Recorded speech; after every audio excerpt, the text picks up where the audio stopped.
இந்த 4-stroke GX35 என்ஜினில் என்ன இஷ்யூனால engine of ஆகிருக்குதுங்கிறது தான் இந்த வீடியோவில் நம்ம சார்ட் அவுட் பண்ணி பார்க்க போகிறோம்.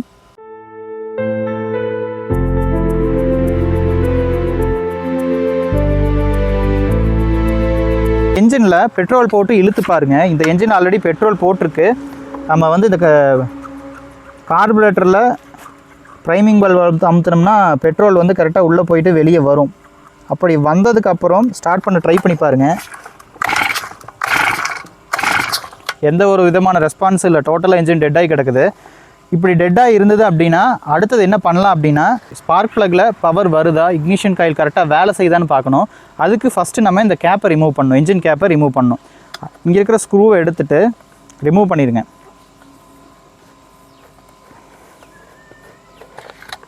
இப்போ நம்ம கவரை எடுத்துட்டோம். இப்போ பார்த்தா உங்களுக்கு என்ஜின் தெரியும். இதுதான் என்ஜின்.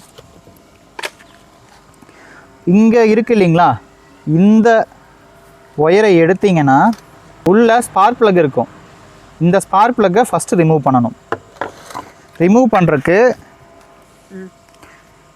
ஸ்பார்க் ப்ளக் ரிமூவ் பண்ணுறக்கு இந்த மாதிரி ஒரு ஸ்பேனர் டூல் கொடுத்துருப்பாங்க மெஷின் கூடவே. இந்த டூலில் ஜஸ்ட்டு தட்டி எடுத்துருங்க, கழட்டிடுங்க.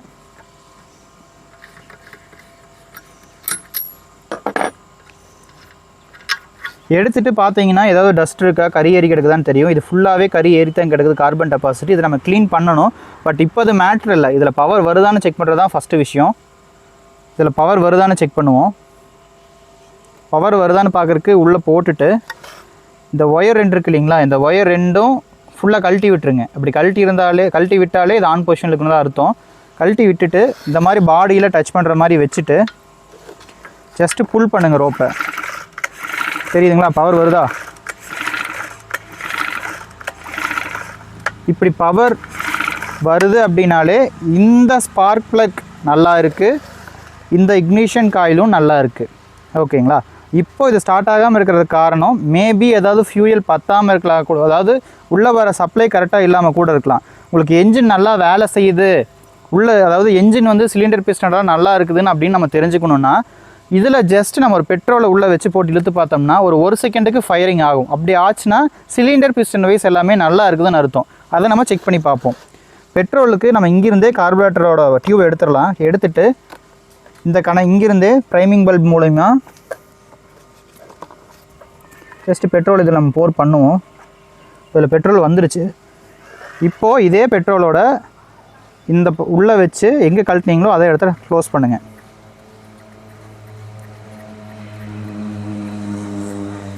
க்ளோஸ் பண்ணிட்டு நல்லா டைட்டும் வச்சுக்கோங்க. இந்த டியூபை திரும்பவும் சொருகி விட்டுருங்க. இப்போது ஸ்டார்ட் பண்ண ட்ரை பண்ணுங்கள். எந்த ஒரு ரெஸ்பான்ஸுமே இல்லை. நம்ம ஆல்ரெடி வந்து பெட்ரோல் போட்டு செக் பண்ணி பார்த்துட்டோம். பட் எந்த ரெஸ்பான்ஸுமே இல்லை. இப்போ சிலிண்டர் பிஸ்டன் கரெக்டாக இல்லை அப்படின்னு நமக்கு வந்து ப்ரூஃப் ஆயிடுச்சு. இது வந்து பக்காவாக தெரிஞ்சுக்கணும் அப்படின்னா இதோட வேக்கம் கரெக்டாக இருக்கான்னு ஃபஸ்ட்டு நம்ம செக் பண்ணிக்கலாம். அதுக்கு என்ன பண்ணலான்னா, இந்த கவரை கேப்பை கழட்டிட்டு சேம் அதே மாதிரி இதை கழட்டி எடுத்துருங்க. ஸ்பார்க் ப்ளக்கையும் கழட்டி எடுத்ததுக்கப்புறம் இப்படி ஒரு விரலை வச்சுட்டு ஜஸ்ட்டு ஃபிங்கர் வச்சுட்டு இது இப்படி சுற்றி பாருங்கள். உங்களுக்கு அந்த வேக்கம் ஃபீல் ஆகணும், அதாவது டைட்னஸ் ஃபீல் ஆகணும். நம்ம சுற்றுறோம் இல்லைங்களா, இது வந்து டைட்டாக ஃபீல் ஆகணும். பட் இதில் வந்து ஒரு ரொம்பவுமே சின்ன டைட்டு மட்டும்தான் ஃபீல் ஆகுது. இது பத்தாது. இதுலேயே தெரிஞ்சு போச்சு இதோட வேக்கம் லெவல் வந்து கரெக்டாக வர்றதில்லை. இது நம்ம ஓப்பன் பண்ணி கன்ஃபார்ம் பண்ணிடலாம். இது இப்போ வந்து இந்த என்ஜினோட பிரச்சனை நம்ம என்னென்னு கண்டுபிடிச்சிட்டோம். சிலிண்டர் பிஸ்டனில் கரெக்டான வேக்கம் இல்லாதனால காயில் நல்லா இருந்தாலும், ஸ்பார்க் ப்ளக் நல்லா இருந்தும், ஈவன் கார்பரேட்டர் நல்லா இருந்தாலும் கூடமே இது ஸ்டார்ட் ஆகாது. ஸோ இந்த என்ஜினை கண்டிப்பாக பிரித்து தான் நம்ம வேலை செய்யணும். அதை பிரிக்கணும்னா டோட்டலாக A to Z எல்லாத்தையும் கழட்டி தான் ஆகணும். இப்போ நம்ம கழட்டுற ப்ரொசீஜரை ஸ்டார்ட் பண்ணிடலாம். ஃபஸ்ட்டு இந்த சைடில் இருக்கிற கார்பரேட்டர் இந்த இன்சுலேட்டர் சைடு எடுத்துடலாம். அதுக்கு ஃபஸ்ட்டு இந்த 2 ஸ்க்ரூவை லூஸ் பண்ணணும்.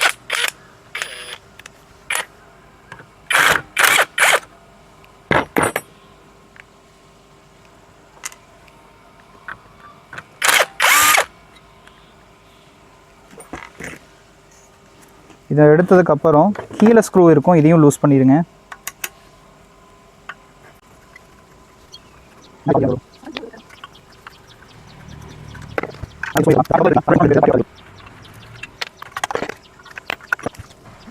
ஸோ டோட்டலாக பிரித்து எடுத்துடலாம் எல்லாமே.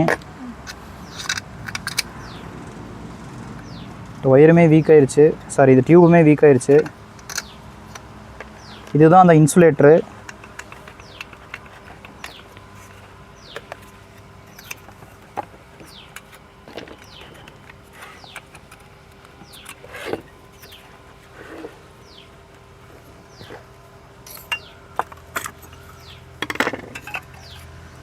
நான் சொன்னேன் இல்லைங்களா, இங்கே ஒரு ஓரிங் இருக்கும்.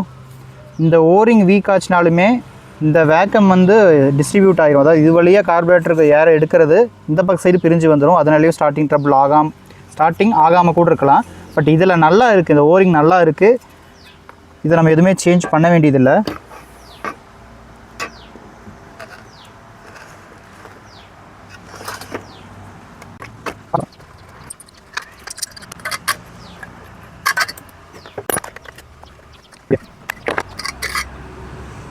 இதில் எக்ஸாஸ்ட் கேஸ் வராத அளவுக்கு அடைப்பு ஜாஸ்தியாக இருக்குது. உங்களுக்கு இந்த வீடியோவில் நான் தெளிவாகவே காட்டுறேன். கொஞ்சம் கிட்ட வாங்களேன்.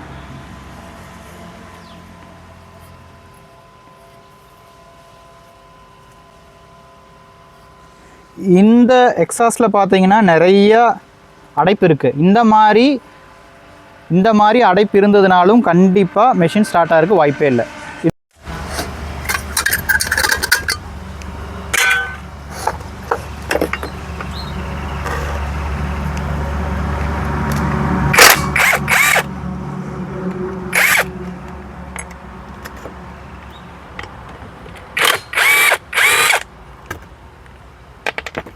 மெஷின் போகாத இடத்துல மட்டும் ஜஸ்ட் இந்த மாதிரி அலன் கீ அழுட்டுறேன்.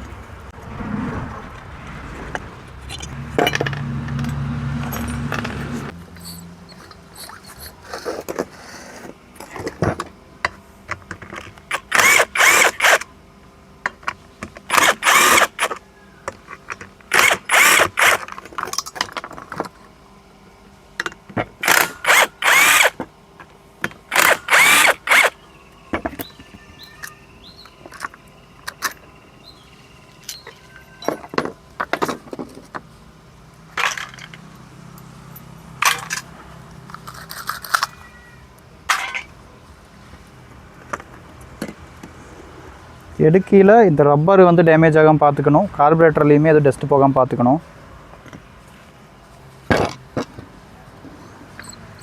இப்போ இந்த இதை கழட்டிடுவோம்.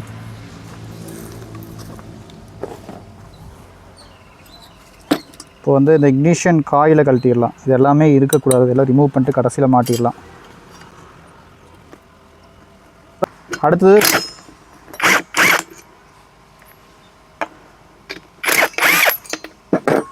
மெஷினுக்கு எவ்வளோ சீக்கிரமாக கழட்ட முடியுது. இந்த மாதிரி மிஷினரி நீங்களும் வேணும்னு நினச்சிங்கன்னா நான் அந்த ப்ராடக்ட்டை டேக் பண்ணுறேன். என்ன மாதிரி நீங்களும் சீக்கிரமாக ஒர்க் பண்ணணும், சீக்கிரமாக இப்போ இந்த ஸ்க்ரூஸ் எல்லாம் கழட்டணும்னு நினச்சிங்கன்னா இந்த மாதிரி இம்பேக்ட் பிரெஞ்ச் வாங்கிக்கிங்க. இந்த பிரெஞ்சோட லிங்க் வந்து நான் பர்ச்சேஸ் லிங்க் வந்து கீழே கொடுக்குறேன். மறக்காமல் உங்களுக்கு வேணும்னா இந்த பிரெஞ்சை நான் கொடுக்குற லிங்க்கில் போய் வாங்கிக்கிங்க.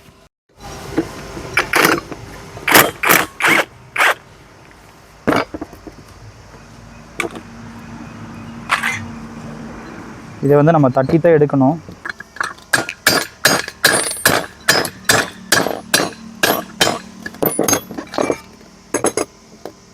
பார்த்திங்கன்னா தெரியும் எந்த அளவுக்கு டஸ்ட் ஏறி கிடக்குதுன்னு. இதில் முக்கியமான விஷயம், என்ஜின் ஆயிலை ஃபஸ்ட்டு ட்ரெயின் பண்ணி கீழே ஊற்றிடுங்க. ட்ரெயின் ப்ளக் கழட்டி ஆயிலெலாம் எடுத்துருங்க. எடுத்ததுக்கு அப்புறம் மேலே இதையும் ரிமூவ் பண்ணிட்டுருவோம்.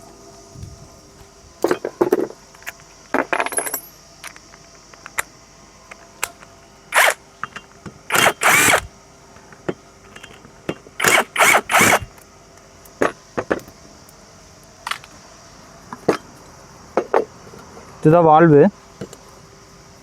இந்த வால்வில் ஏதாவது ப்ராப்ளம்னாலும் ஸ்டார்ட் ஆகாது. இப்போ நம்ம இதெல்லாத்தையும் ரிமூவ் பண்ணி விட்றலாம், அப்போ தான் டோட்டலாக கழட்ட முடியும்.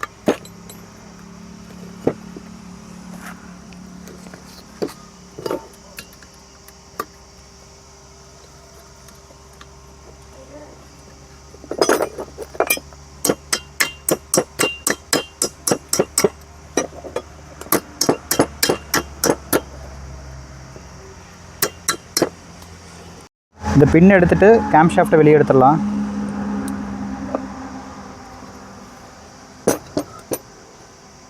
இது எல்லாத்தையுமே ட்ரெயின் பைப்பு,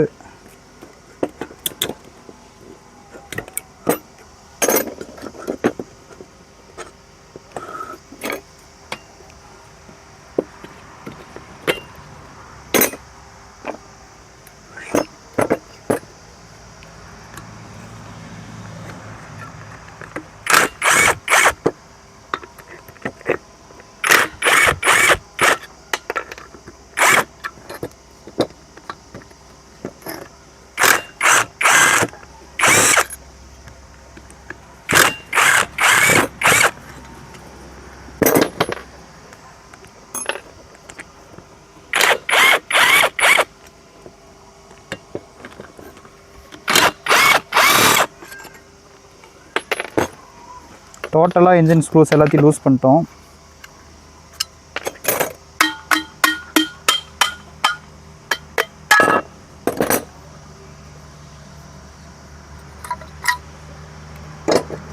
இவ்வளோதாங்க, இதுதான் டோட்டல் மேட்ரு.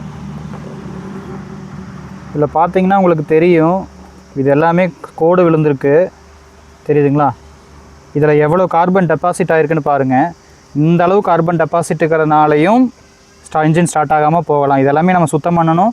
இதெல்லாமே நம்ம ஒரு தடவை எமரி ஷீட் போட்டு கொஞ்சம் ரஃப் பண்ணோம்னாலே ரெடி ஆயிரும். சிலிண்டர் பார்த்திங்கனாலே நிறைய கோடு விழுந்துக்கிறது தெரியுதுங்களா? இந்த கோடு எல்லாத்தையுமே நம்ம ரெடி பண்ணோம்னா ரெடியாக இருக்க வாய்ப்பு இருக்குது. மெயினான விஷயம், இதில் வால்வை கழட்டணும். இப்போ நான் முக்கியமான விஷயத்தை காட்ட போகிறேன். இதில் வால்வை கழட்ட போகிறேன்.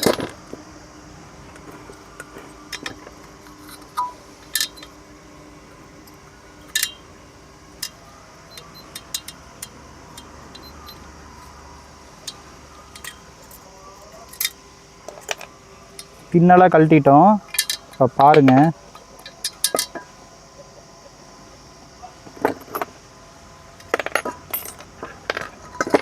இதுதான் 2 வால்வுமே. இந்த வால்வில் எவ்வளோ கறி பிடிச்சி போயிருக்குதுன்னு பாருங்கள். இந்த அளவுக்கு வால்வில் கார்பன் டெபாசிட் ஆச்சுனாலும் ஸ்டார்ட் ஆகாது. இது எல்லாமே டோட்டலாக நம்ம க்ளீன் பண்ணி A to Z ஃபுல்லாக க்ளீன் பண்ணி போட்டோம்னா இந்த என்ஜின் கண்டிப்பாக ரெடியாக இருக்க சான்சஸ் இருக்குது. இது வரைக்கும் பார்த்துருப்பீங்க. டோட்டலாகவே நம்ம என்ஜினை பிரித்து எதனால் இந்த என்ஜின் ஓடலைன்னு நம்ம பார்த்துட்டோம். மெயினாக இந்த என்ஜின் ஓடாததுக்கு காரணம் பிஸ்டன் மேலே ஊறப்பட்ட கார்பன் டெபாசிட் ஆயிடுச்சு. அதே மாதிரி வால்வுலேயுமே ஃபுல்லாக கார்பன் டெபாசிட் ஆயிடுச்சு. தென் பிஸ்டன் சிலிண்டர் லைட்டாக வீக்குமே ஆயிடுச்சுங்க. அதனால தான் உங்களுக்கு போதுமான அந்த வேக்கம் கிடைக்கல, மேலே கீழே போயிட்டு வரல. இதில் நம்ம பிஸ்டன் ரிங்ஸு, ஆயில் ரிங்ஸ் எல்லாத்தையுமே நம்ம சேஞ்ச் பண்ணி ஆகணும்.